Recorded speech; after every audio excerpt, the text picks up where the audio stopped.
India చైనాకు ఒక గట్టి చెక్ పెట్టింది. చైనా ఏం చేసిందని అంటే పాకిస్తాన్ అడు పోయి గులగుల ఏడ్చి ఉంటాడు చైనా ముంగట. బావమరుదులు దేశాలు కదా, బాగా ఏడ్చి ఉంటాడు. చైనా వాడు ఏం చేసిండు, ఒక స్టేట్మెంట్ ఇచ్చిండు వెనకటికి ఎలక్షన్ల కంటే ముందు. ఏమనని, పన్ను కానీ మీరు పోయి ఇట్లా చంపుతున్నారు, అన్నోన్ గన్మెన్లు పోయి భారతదేశంలోకి పోయి చంపుతున్నారు, ఇది మంచిది కాదు, దేశాలల్లో ఇది వేరే దేశాలలో పోయి మీరు చంపుడు మంచిది కాదు, అది తప్పది అని చెప్పి ఓళ్ళు మాట. సబూతులు ఏమి ఇయ్యరు ఎవ్వరు, గాయ గత్తర ఉర్లుడు.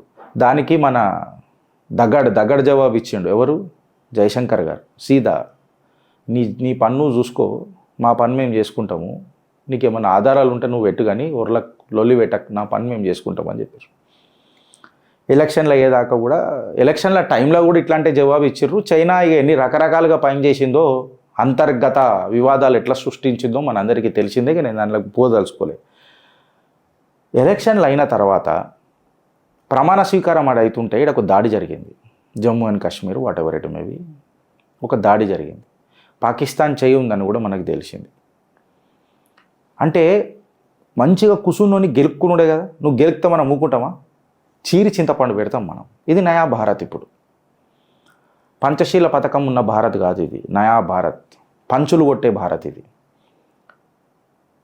ఎలక్షన్లు అయినా కరెక్ట్ వారం 10 రోజులకే, నాకు తెలిసి వారం 10 రోజులకే భారత్ ఒక చిన్న ప్రకటన చేసింది. మనం ఎవ్వరం దాన్ని పట్టించుకోలే, ఎందుకంటే ఎంతసేపు మనము వెనుకటికి నడిచిన పీకుడు రాజకీయాలలో ఇన్వాల్వ్ కానికనే ప్రయత్నం చేస్తాం, కానీ దేశ నిర్మాణంలో జరుగుతున్న డెసిషన్ల పైన మనం ఎన్నడూ ఫోకస్ చేయాలి. భారత్ ఒక డెసిషన్ ఏం తీసుకొని వచ్చిందనంటే, చైనా మ్యాప్ని గెలికి పడేసింది. టిబెట్ ఒక ముద్ద తీసుకొని వచ్చింది. చైనా వాడు ఒక్కసారి झटका తినిపోయాడు. అరే నీ అమ్మ ఇదేంద్రా భయ్ అన్నట్టు. అరే బిడ్డ జోరుకా झटका ధీరేసే లగే, నువ్వు నా భారత్లో గెలికినప్పుడు బిడ్డ నీ భూభాగంనే గెలుకుతా నేను, నా గిరీష్ దాంతో ఏమవుతుంది. నా it is a point of discussion. Tibet నీ భూభాగమే కాదు, నువ్వు ఆక్రమించుకున్నావు, నీ ల్యాండే కాదు, నువ్వు ఆక్రమించుకున్నావు అని చెప్పి దీని దహాడే ఉల్టా హాత్ పచ్చకాడు కొట్టి మనం మాట్లాడినాం. ఆడికి ఆగిండా మోదీ సర్కార్ ఆర్ బీజేపీ సర్కార్ or to that matter Bharat నిర్మాణం చేస్తున్న ఆ గవర్నమెంట్, ఆ ప్రభుత్వం ఆగిందా అంటే ఆగలే. అమెరికన్ సెక్రటరీయో ఎవరో ఉండే, ఆమె consulate secretary or whatever it maybe, ఆమెను తీసుకొని వచ్చి దలైలామాతో పరిచయం చేసి, చిత్రగుప్తులో మనం మాట్లాడినాం ఆ విషయం. నేషనల్ న్యూస్ అందుకే తీసుకొని వస్తా ఫ్రెండ్స్, దేశ్ హే తో సబ్ కుచ్ హే. అయితే ఆమెను తీసుకొని వచ్చి దలైలామాతో కలిపించిర్రు. దాని మీద ఒక ప్రెస్ స్టేట్మెంట్ ఇచ్చిండ్రు. మేము నమ్ముతాం దలైలామా సక్సెసర్ రావాలా, తిబెత్కి పునః వైభవం ఉండాలా, ఎక్సెట్రా మాటలైనాయి. ఇది ఎక్కడ జరిగినాయి, భారత్లో జరిగినాయి. భగభగ ఎవరికి మండుతుంది, చైనా ఖచ్చితంగా మండుతుంది. సో ఇమ్మీడియట్గా స్టాండ్ చేంజ్ చేసింది global times, China mouthpiece. ఏమని, ఇప్పుడు మనము మంచిగా ఉండాలి, మనము గిట్ట కొట్లాడుకుంటామా, బార్డర్ డిస్ప్యూట్ ఉంటుందొచ్చు, నేను కాదని అంటలేను, దాన్ని జర పక్కకు పెట్టి బార్డర్ అనే ముచ్చట తీయకుండా మిగతా అన్ని కామర్స్ విషయాలలో మనం మాట్లాడుకోవాలా. ఎందుకు, ఇప్పుడు షాంఘాయ్ కార్పొరేషన్ మీటింగ్ ఉంటుంది, అది చైనా స్టార్ట్ చేస్తుంది. నేను నిన్ననే చెప్పిన డిప్లొమాటిక్ స్టాండ్ ఉంటుంది ఇప్పుడు ఇండియాకు. G20 అయినప్పుడు మనోడు రాలే, నల్లమొకపు జిన్పింగ్ ఉన్నాడు కదా, రాలే. మోదీ గారు పోతారా అంటే పోవద్దు, నా ఇష్టం, పోను. అయినా మోదీ గారికి చెప్తున్నా, వైరస్లు జనరేట్ చేసే దేశానికి పోకురు మీరు. మళ్ళా గబ్బిలకే ఏదో తీసుకొచ్చి ఇది తీసుకొచ్చి అడ్డమైన ఏదో చేస్తారు మోదీజీ, మీరు పోకుర్రి. మన భారత్ నుంచి ఎవడు పోదు. వైరస్లు తయారు చేసే దేశానికి మనం పోతామా? మనం ఆ వైరస్లకు యాంటీవైరస్ తయారు చేసే వ్యాక్సిన్లు తయారు చేసే దేశం మోదీజీ మనం. ఆప్నే పరిచయ కర్వాయా ఏ దేశ్ పూరే దునియాకు. ఒక్కోడు గబ్బిలాల దగ్గర పోయి గలీజ్ పనులు చేసి వైరస్లు తెస్తారు, మనము ఆ తెచ్చిన వైరస్లకు యాంటీవైరస్లు తయారు చేస్తాం. మనం కాపాడే బ్యాచ్, వాళ్ళు మానవత్వానికి కాలగర్భంలో కలిపేసే బ్యాచ్. ఇప్పుడు అది తీసుకొని మనం మాట్లాడితే, ఆ ముద్ద మనం తీసుకొని మాట్లాడితే, బ్రిక్స్లో కూడా చైనా తన పెత్తనం చేయనికే పోతున్నది. కాకపోతే ఏకపక్ష తీర్మానాలు నడవే కదా బ్రిక్స్లో. భారత్ తన బాధ్యత బరువు గట్టిగా పెడుతుంది. ఇప్పుడు ఇదేమైపోయిందనంటే, ఇప్పుడు చెప్తా ఇనుర్రి, చైనా పోయి తైవాన్తో ఏమైనా గెలుపుకుందామని అంటే దేశ్ కా లాల్ దేశ ప్రధాని నరేంద్ర దామోదర్ దాస్ మోదీ గారు ఇటు చైనా బార్డర్ ఏదైతే ఉందో మొత్తం ఆడ నిలబెట్టిండు. దా ఇట తొడగొట్టిండు. దా అని అన్నాడు. అడుగు పెట్టు పంచులు పడతాయి అని అన్నాడు. ఇప్పుడు ఇటు తైవాన్ పోగానే ఈడికేం ఏమవుతుందో అని అన్న టెన్షన్లా చైనా వాడు కూర్చొని ఉన్నాడు.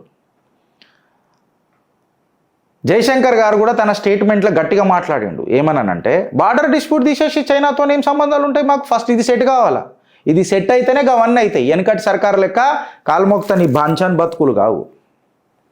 ఏమరా అని అంటే ఏం బే అని అనే రకం. I'm sorry to use this language but I'm just telling you as a humour. కన్నెర్ర చేసే గుడ్లు వీకే జాతున్నది ఇప్పుడు ఇక్కడ. ఇంకొక బ్యూటిఫుల్ విషయం చెప్తున్నా చూడండి మీరు. ఫిలిపైన్స్ మీద కూడా ఈ లొల్లు చేస్తాడు చైనా వాడు. బ్రహ్మోస్ ఆల్మోస్ట్ ఇక అయిపోయినట్టే, అది సంతకాలు అయిపోతాయి. బ్రహ్మోస్ మిసైల్ మనం సప్లై చేస్తాం ఫిలిపైన్స్కి కూడా. ఆల్మోస్ట్ అది అయిపోయింది, ప్రొడక్షన్ ఫుల్ ర్యాంప్ అప్ ఉంటుందని చెప్పి డిఫెన్స్ న్యూస్లు చెప్తున్నాయి. వియత్నాం, ఫిలిపైన్స్, తైవాన్ వీటన్నిటికీ అగ్ని పృథ్వీ మిజైల్స్ ఇవన్నీ ఆల్రెడీ చెక్ పెట్టడానికే మనమే సప్లై చేస్తున్నాం. చైనా వెనకడిగేస్తుంది. అరే అమ్మ ఇది ఏమైపోయింది రా భయ్ అని చెప్పి చేస్తుంది.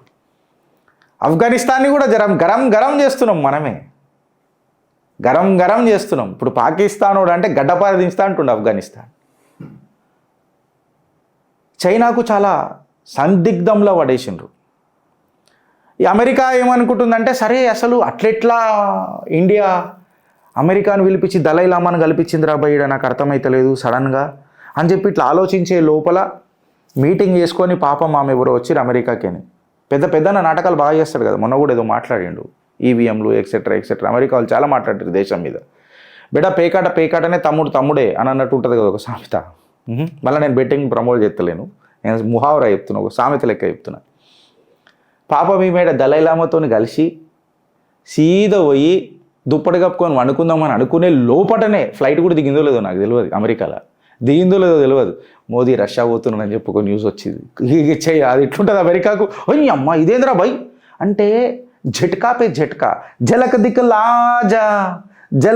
లాజా అని ఉంటుంది కదా, అట్లుంటుంది దౌత్యనీతి. ఫారెన్ పాలసీ భారత్ ఇప్పుడు అట్లున్నది.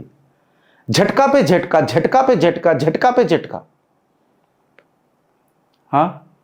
ఇదే మన రష్యా పాకిస్తాన్కి కూడా మేము నీకు తిననీకి తిండి లేదు కదా, ఇస్తాం నో ప్రాబ్లం అని జర భారతదేశం కూడా ఇట్లా చూస్తుంది, భారత్కి రష్యా దూరం అవుతుంది అని అనుకుంటే ఆఫ్ఘనిస్తాన్ జర చూడు అని ఇట్లా మాట్లాడారు.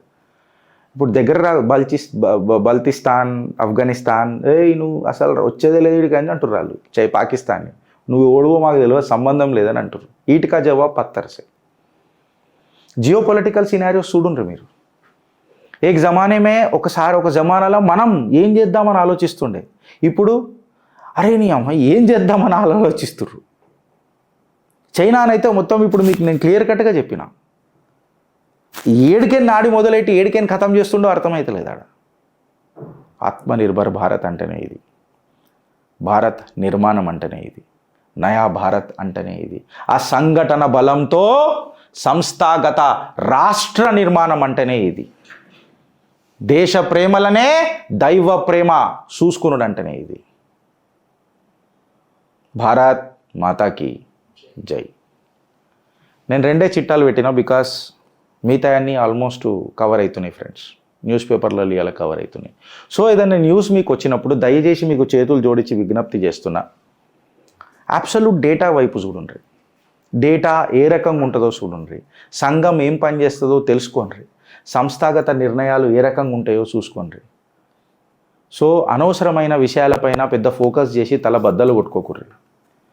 మీకు ఏదైనా డౌట్ ఉంటే మా వాట్సాప్ నంబర్ ఇగో మీ కింద స్క్రాలింగ్ అవుతుంటుంది. ఇట్లాంటి దేశ నిర్మాణ సంస్థలతో అనవసరమైన వాట్సాప్ మెసేజ్లు ఫార్వర్డ్ చేసుకొని చూడకుండ్రి. ఇది ఎవరో ఆడు ఇంటోడైనా బయటోడైనా బయటికి తీస్తాం. మేము దర్యాప్తు సంస్థ కాకపోతే దేశాన్ని కాపాడుకోనికే ఏదైనా దర్యాప్తు సంస్థ కావాలని అవసరమానా?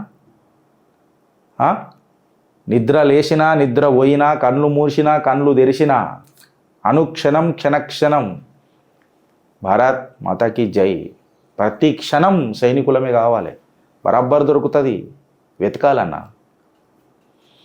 వీళ్ళెవరో మొత్తం బయట కుండ బద్దలు కొడతాం. A deep state agencies involve అయినాయో కూడా కుండ బద్దలు కొడతాం ఈ వాట్సాప్ సర్క్యులేషన్లో. రాష్ట్ర నిర్మాణంలో దేశభక్తి ఉన్న ప్రతి జీవితోని సంఘటన బలం గట్టిగా ఉంటుంది. అందుకనే నేను ఒక మాట చెప్తా, సంఘశక్తి యుగే యుగే అని మాట్లాడతా.